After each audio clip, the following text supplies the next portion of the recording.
நண்பர்கள் அனைவருக்கும் வணக்கம்.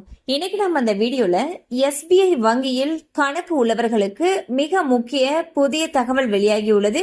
சோ அது என்ன தகவல் அப்படிங்கறத பத்தி தான் இப்ப நம்ம பார்க்க போறோம். வீடியோக்குள்ள போறதுக்கு முன்னாடி இதுவரைக்கும் நீங்க நம்ம சேனலை சப்ஸ்கிரைப் பண்ணலன்னா உடனே சப்ஸ்கிரைப் பண்ணிருங்க. அப்படியே பக்கத்துல இருக்கக்கூடிய பெல் பட்டனையும் கிளிக் பண்ணிருங்க. அப்பதான் நாங்க போடக்கூடிய அனைத்து பயனுள்ள தகவல்களும் உங்களை கரெக்ட் டைம்க்கு ரீச் ஆகும். இப்ப வாங்க வீடியோக்குள்ள போலாம். ஸோ நாட்டுடைய மிகப்பெரிய பொதுத்துறை வங்கியான எஸ்பிஐ என்று அழைக்கப்படக்கூடிய ஸ்டேட் பேங்க் ஆஃப் இந்தியா பாத்தீங்கன்னா விவசாயம் மற்றும் உணவு பதப்படுத்துதல் துறைகள்ல இருக்கக்கூடிய தொழில் முனைவோருக்காக ஒரு சிறப்பு கடன் திட்டத்தை அறிமுகப்படுத்தியிருக்காங்க. வேளாண் சார்ந்த தொழில்கள் மற்றும் உணவு பதப்படுத்தக்கூடிய அலகுகளை ஊக்குவிக்கிறது தான் இந்த திட்டத்துடைய முக்கிய நோக்கமா இருக்கு. இந்த திட்டத்தின் மூலமா பாத்தீங்கன்னா யார் யாரெல்லாம் விண்ணப்பிக்கலாம் அப்படின்னா பால் பண்ணை வச்சிருக்கிறவங்க, மீன் வளர்க்கிறவங்க, பழங்கள் மற்றும் உணவு பொருட்களை பதப்படுத்தக்கூடிய தொழில்கள் அல்லது உற்பத்தி நிலைய தொழில்களை செய்பவர்கள் இந்த கடன்களுக்கு விண்ணப்பிக்கலாம்னு சொல்லியிருக்காங்க. கிராமப்புற பொருளாதாரத்தை வலுப்படுத்தும் நோக்கில் எஸ்பிஐ கொண்டு வந்துள்ள இந்த திட்டமானது பல தொழில் முனைவோருக்கு ஒரு வரப்பிரசாதம் அப்படின்னு சொல்லி கருதப்படுது. சிறு நிறுவனங்கள்ல இருந்து பெரிய தொழிற்சாலைகள் வரை இந்த கடனுக்கு விண்ணப்பிக்கலாம். தொழிலுடைய தேவையை பொறுத்து குறைந்தபட்சம் 1 லட்சம் ரூபாயிலிருந்து அதிகபட்சமா 100 கோடி ரூபாய் வரைக்கும் இந்த திட்டத்தின் மூலமாக கடன் பெற முடியும்னு சொல்லியிருக்காங்க. இந்த நிதியை எதுக்கெல்லாம் பயன்படுத்தலாம் அப்படின்னா மூலப்பொருட்கள் வாங்குறதுக்கு, இயந்திரங்கள் வாங்குறதுக்கு, ஏற்றுமதி தேவைகள் மற்றும் வங்கி உத்தரவாதம் போன்றவற்றுக்கு பயன்படுத்திக்கலாம்.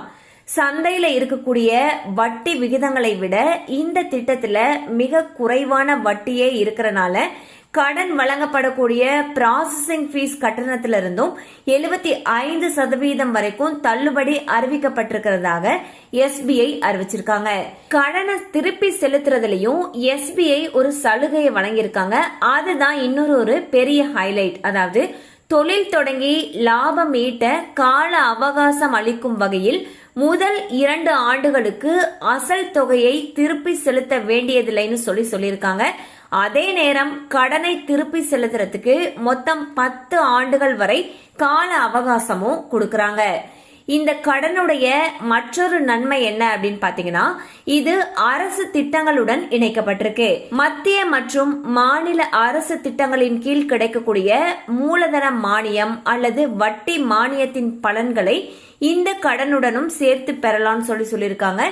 இதுவும் வட்டி சுமையை மேலும் குறைத்து தொழிலை லாபகரமாக்க உதவும்னு கருதப்படுது. சோ பாத்தீங்கன்னா எஸ்பிஐல தொழில்களை ஊக்குவிக்கும் பொருட்டு சிறப்பு கடன் ஒன்று அறிமுகப்படுத்தியிருக்காங்க.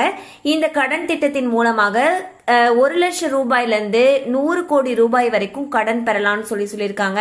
இது பாத்தீங்கன்னா இந்த பால் பண்ணை, மீன் வளர்ப்பு, உணவு பதப்படுத்துதல் தொழில் செய்யறவங்க இந்த கடன் வாங்கறதுக்கு எலிஜிபிள்னு சொல்லியிருக்காங்க.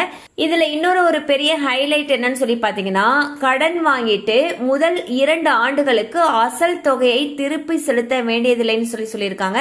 அதுவே 10 ஆண்டு வரைக்கும் கொடுக்கறாங்க நம்ம வாங்கின கடனை அடைக்கிறதுக்கு.